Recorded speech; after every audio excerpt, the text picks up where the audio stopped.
বিসমিল্লাহির রহমানির রহিম। আসসালামু আলাইকুম ওয়া রাহমাতুল্লাহি ওয়া বারাকাতুহু। কি খবর সবার, কেমন আছো সবাই? আশা করি আল্লাহর রহমতে সবাই ভালো আছো। Easy learning with Sadman sir চ্যানেলে সবাইকে আবারও স্বাগতম। আজকে আমরা যে প্রবলেম গুলো সলভ করব সেটা হচ্ছে এক্সারসাইজ 2.1 এর 9 আর 10 নাম্বার প্রবলেম। তো চলো শুরু করা যাক। ওকে, তো 9 নাম্বার প্রবলেমটা আমরা কোশ্চেনটা একটু দেখি। দেখো এখানে ওরা যেটা বলতে চাচ্ছে সেটা হচ্ছে if A and B are respectively sets of all factors of 35 and 45। A and B দুইটা সেটের কথা বলছে। এই দুইটা সেট কিসের? Factor of 35 and 45। তার মানে 35 এর যে ফ্যাক্টর গুলা সেটা থাকবে সেট এ তে, আর 45 এর যে ফ্যাক্টর গুলা এগুলা থাকবে সেট বি তে। তো আমাদেরকে এই দুইটা সেট বের করার পর, লিস্ট মেথডটা বের করার পর আমাদেরকে কি করতে হবে? এ ইউনিয়ন বি এবং এ ইন্টারসেকশন বি, এই দুইটা জিনিস আমাদেরকে বের করতে হবে। তো এটা হচ্ছে আমাদের কাজ। তো ফার্স্ট আমাদের যেটা করতে হবে, 35 আর 45 এই দুইটা নাম্বারের সব ফ্যাক্টর গুলো আমাদেরকে বের করে ফেলতে হবে। তো সেটা আমরা কিভাবে করতে পারি? দেখো, এই যে এখানে 35, এটা ইকুয়াল টু আমরা কি লিখতে পারি? 1 × 35। 35 ইকুয়াল টু এরকম মাল্টিপ্লাই হিসেবে আর কোন কোন নাম্বার লেখা যায়? 2 দিয়ে ডিভাইড হবে না, 3 দিয়ে হবে না, 4 দিয়ে হবে না, 5 দিয়ে হবে। 5 × 7, 5 7 35।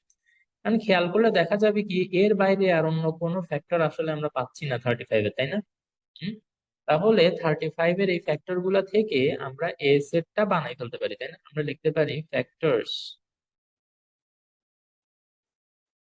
অফ 35। 1, আমরা জানি যে ইউ শেপে যাব, তাই না? 1 5 7 35। 1 5 7 35 এইভাবে যাব। তাহলে এখান থেকে আমরা কিন্তু বলে দিতে পারি যে আমাদের এ সেটটা কি। এ সেটের এলিমেন্ট গুলা আমরা পেয়ে গেছি। সেটা হচ্ছে 1 5 7 আর 35। ওকে, ঠিক একই কাজটা আমরা এখন করব 45 এর জন্য। ঠিক আছে, তাহলে 45 ইকুয়াল টু কি কি লেখা যায়? অবভিয়াসলি প্রথমে 1 × 45 লিখবো, এবং যেহেতু এটা একটা ইভেন নাম্বার না, তো 2 দিয়ে ডিভাইড হবে না, বাট 3 দিয়ে দেখা যাচ্ছে কি ডিভাইড করা যায়। এগুলো চাইলে আমরা ক্যালকুলেটরের সাহায্যে ইজিলি বের করে ফেলতে পারবো, আর যাদের মুখস্থ আছে তারা তো আরো তাড়াতাড়ি করে ফেলতে পারবা। দেন আর কোনটা দিয়ে ডিভাইড করা যায়? 4 দিয়ে হবে না, 5 দিয়ে যাবে। লাস্টে যেহেতু 5 আছে তাহলে ডেফিনেটলি 5 দিয়ে যাবে। এবং আমরা জানি 5 9 যা 45। আর কোনো নাম্বার কি আছে? 6 দিয়ে হবে না, 7 নো, 8, তারপর 9 তো আমরা অলরেডি পেয়ে গেছি। তার মানে আর কোনো নাম্বার নাই। তাহলে আমরা এখন এখান থেকে লিস্ট আপ করে ফেলতে পারি 45 এর ফ্যাক্টর গুলো, তাই না? তাহলে ফ্যাক্টরস অফ 45, এগুলো আমরা কি কি লিখতে পারি? ফ্যাক্টর অফ 45 হচ্ছে 1 3 5 9 15 45। 1 3 5 9 15 and 45। ওকে, তো এখান থেকে আমরা কিন্তু বি সেটটা লিখে ফেলতে পারি, তাই না?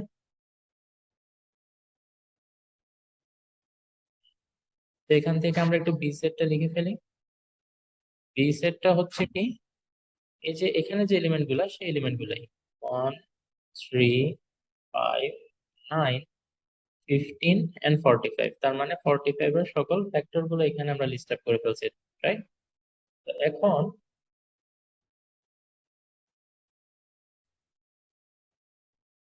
আচ্ছা, আমাদেরকে যেটা বের করতে হবে সেটা হচ্ছে, খেয়াল করো প্রথমে এ ইউনিয়ন বি এর কথা বলছে। তাইলে এ ইউনিয়ন বি দুইটা সেটই আমাদের রেডি, তো আমরা এটা ইজিলি বের করে ফেলতে পারবো না। তাইলে এ হচ্ছে, এই যে এখানে এ সেটটা আছে 1 5 7 35।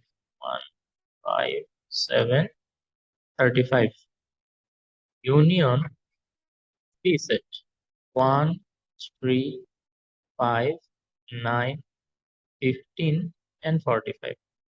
তো ইউনিয়ন মানে হচ্ছে কি, আমরা সবগুলো এলিমেন্ট নিব না, দুইটা সেটের মধ্যে যা যা এলিমেন্ট আছে সবগুলো নিব। ওকে, তো আমরা চেষ্টা করব একটু সিরিয়ালটা যদি মেনটেন করে লেখা যায়। হ্যাঁ, যেমন এখানে 1 আছে, তো 1 নিব।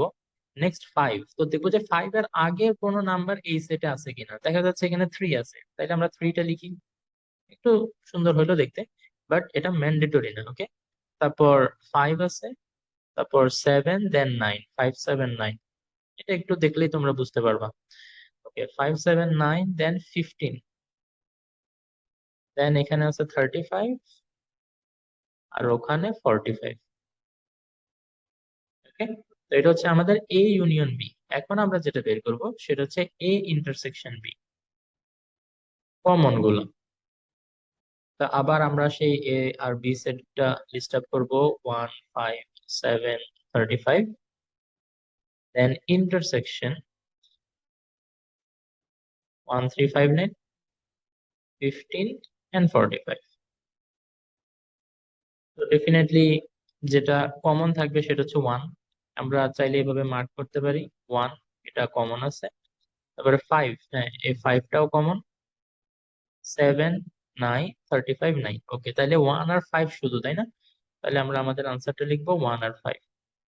মনে রাখতে হবে এই যে আমরা আমাদের বোঝার সুবিধার জন্য যে মার্কটা করছি, মানে সার্কেল যে করছি না যেগুলা, এগুলা পেন্সিল দিয়ে করব যদি পরীক্ষার হলে আমাদের করতে হয়। এবং করার পর আমরা আনসারটা লেখা হয়ে গেলে তখন আমরা এগুলো আবার মুছে দিব। ওকে, ওকে, তাইলে এটাই হচ্ছে আমাদের আনসার। আশা করি তোমরা বুঝতে পারছো। এবার 10 নাম্বারটাও অলমোস্ট সিমিলার। জাস্ট একটা জিনিস এখানে ওরা এক্সট্রা বলছে, সেটা হচ্ছে 31 এস রিমাইন্ডার। তো যখন এরকম একটা রিমাইন্ডার বা রেসিডিউ বলে দিবে তখন কিভাবে করতে হবে আমরা এখন সেটাই দেখবো। ওকে, এখন যেটা সলভ করবো সেটা হচ্ছে 10 নাম্বার। ওকে, তো এখানে দেখো বলছে কি ডিটারমাইন দ্য ন্যাচারাল নাম্বারস। একটু লেজার লাইটটা নিই। Determine the natural numbers that divide both 346 and 556 to have 31 as residue. তার মানে কি আমাদের আগের মতো এই যে দুইটা নাম্বার ছিল, দুইটা নাম্বারের ফ্যাক্টর বের করতে হবে, কিন্তু সেই দুইটা নাম্বার এখানে যে নাম্বারগুলো দেয়া আছে সেটা না। এটা কত হবে? এগুলা থেকে 31টা আমাদের মাইনাস করলে যে নাম্বারটা আসবে সেই দুইটা নাম্বারের আমাদের ফ্যাক্টর লাগবে। ঠিক আছে? তো তাহলে চলো আমরা ফার্স্ট ওই কাজটা করি। আমরা যেটা করবো সেটা হচ্ছে 346, এটা থেকে 31 বাদ দিয়ে দিব, কারণ এটা রিমাইন্ডার থাকবে বলছে না, তো এই কারণে এটা বাদ দিয়ে দিতে হবে। তো সে যেটা আসে সেটা হচ্ছে 315, এবং আরেকটা যে নাম্বার সেটা হচ্ছে 556। এখান থেকে যদি আমরা 31 মাইনাস করে দিই তাহলে আসে 525। রাইট?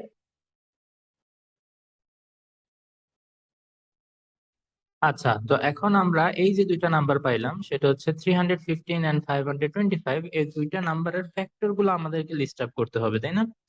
তো এই নাম্বার গুলার যে ফ্যাক্টর সেগুলো কিভাবে লিস্ট আপ করতে হবে সেটা আমরা অলরেডি এর আগের অঙ্কটাতে দেখে আসছি, তাই না? 315 এটা লেখা যায় 1 into 315। 2 দিয়ে তো এটা ডিভাইড করা যাবে না বিকজ এটা ইভেন নাম্বার না। 3 দিয়ে ডিভাইড করলে সেটা হচ্ছে 3 into 105। তারপর 5 দিয়ে ডিভাইড করলে 5 into 63।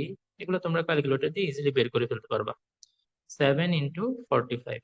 মানে এই যে যে নাম্বার গুলো এদিকে আছে না, এই নাম্বার গুলো দিয়ে এই নাম্বারটাকে ডিভাইড করলে এই রেজাল্ট গুলো চলে আসবে। ঠিক আছে? ওকে, দেন আসবে 9 into 35, দেন আবার আসে 15 into 21। এখানে একটু খেয়াল রাখতে হবে আমাদের এই যে রাইট সাইডের যে নাম্বার গুলো আছে না, এই যে নাম্বার গুলা, হ্যাঁ, এই রাইট সাইডের নাম্বার গুলোর দিকে একটু খেয়াল রাখতে হবে এটা কখন 31 এর নিচে চলে যাচ্ছে। কারণ 31 রিমাইন্ডার হিসেবে থাকতে বলবো হবে বলছে না, তার মানে আমরা এই নাম্বারটাকে 31 এর নিচে যাইতে দিব না, এটা একটু খেয়াল রাখতে হবে। তো 35 এর উপরে যে নাম্বার গুলা সেই নাম্বার গুলাই শুধুমাত্র আমরা এখন এখানে নিতে পারবো। ঠিক আছে?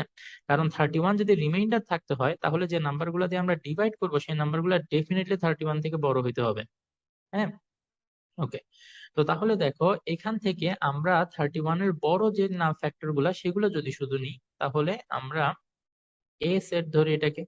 হুম, এ সেটের মধ্যে আসবে কি কি? 35, 45, 63, 105 and 315। ওকে, তো এটার ক্ষেত্রে যে কাজটা করলাম আমরা ঠিক সেম কাজটা করব এখন 525 এর ক্ষেত্রে। ওকে, এটাও লেখা যায় 1 into 525, দেন 2 দিয়ে তো ডিভাইড হবে না, 3 দিয়ে ডিভাইড করলে হবে 175। দেন 5 দিয়ে ডিভাইড করব, কারণ 4 যদি ইভেন নাম্বার না তাহলে 4। আচ্ছা, তো 5 দিয়ে ডিভাইড করলে যেটা হবে সেটা হচ্ছে আমরা পাবো 5 × 105। ওকে, 105। ওকে, নেক্সট আমরা 7 দিয়ে যদি ডিভাইড করি, ইট উইল বি 7 × 75। দেন 15 দিয়ে ডিভাইড করলে এটা আসবে 15 × 35। ওকে, তো এরপরে আর পাওয়া যায় না, তো আমরা এই যে এখানে যে নাম্বারগুলা, সেখানে 31 থেকে বড় যে নাম্বারগুলা সেগুলাকে আমরা শুধুমাত্র নিব। ঠিক আছে, তো তাহলে আমরা 31 থেকে বড় যে নাম্বারগুলা সেই ফ্যাক্টর গুলাকে যদি আমরা বি সেট হিসেবে ধরি, তাহলে দেখা যাচ্ছে কোনটা কোনটা আসবে: 35, 75, 105, 175 অ্যান্ড 525। তা এখন আমাদেরকে এমন ন্যাচারাল নাম্বারের সেট বের করতে হবে যেটাকে এই দোনোটা নাম্বারকে যদি আমরা ডিভাইড করি তাহলে 31টা রিমাইন্ডার থাকে। তার মানে এই যে দুইটা সেট আমরা বানাইলাম, এই দুইটা সেটের কমন যে এলিমেন্ট গুলা সেগুলাই হচ্ছে আমার আনসার, বিকজ এখানে যে কন্ডিশনটা বলছে সেটা দোনোটার ক্ষেত্রে অ্যাপ্লিকেবল হইতে হবে। তো তার মানে দোনোটা সেটের মধ্যেই যে নাম্বার গুলো আছে সে নাম্বার গুলাই হচ্ছে আমাদের আনসার। তাহলে আমাদের বের করতে হবে যেটা, সেটা হচ্ছে এ ইন্টারসেকশন বি। তো এ হচ্ছে আমরা দেখতে পাচ্ছি 35, 45, 63, 105 and 315। ইন্টারসেকশন বি সেট হচ্ছে 35, 75, 105, 175 আর 525। ওকে, 105টা একটু বোঝা যাচ্ছে না, এটা একটু ক্লিয়ারলি। ওকে, এখানে হবে 105। তাহলে দেখো আমাদের এখানে কমন কোনগুলা, দুইটার মধ্যে দেখা যাচ্ছে 35 কমন আর 105 কমন, তাই না? এছাড়া আরো কোনোটা কিন্তু কমন নাই, তাহলে এই দুইটাই হবে আমাদের আনসার, 35, 105। এটাই হচ্ছে আমাদের আনসার। তো আশা করি 9 আর 10 নাম্বার প্রবলেম দুটোটা তোমরা বুঝতে পারছো। যদি এখানে কোনো সমস্যা থাকে বা কোনো জিনিস যদি না বুঝতে পারো অথবা যদি ফার্দার ক্লারিফিকেশন বা এক্সপ্লেনেশন তোমাদের দরকার হয়, অবশ্যই কমেন্টে আমাকে জানাবা। ইনশাআল্লাহ ফিউচার ভিডিওগুলোতে আমি আরো বেটার অথবা ক্লিয়ারার এক্সপ্লেনেশন নিয়ে আসবো, যদি এখানে বুঝতে তোমাদের কোনো অসুবিধা হয়ে থাকে। ঠিক আছে, তো সবাই ভালো থাকো, সুস্থ থাকো। আসসালামু আলাইকুম ওয়া রাহমাতুল্লাহি ওয়া বারাকাতুহু।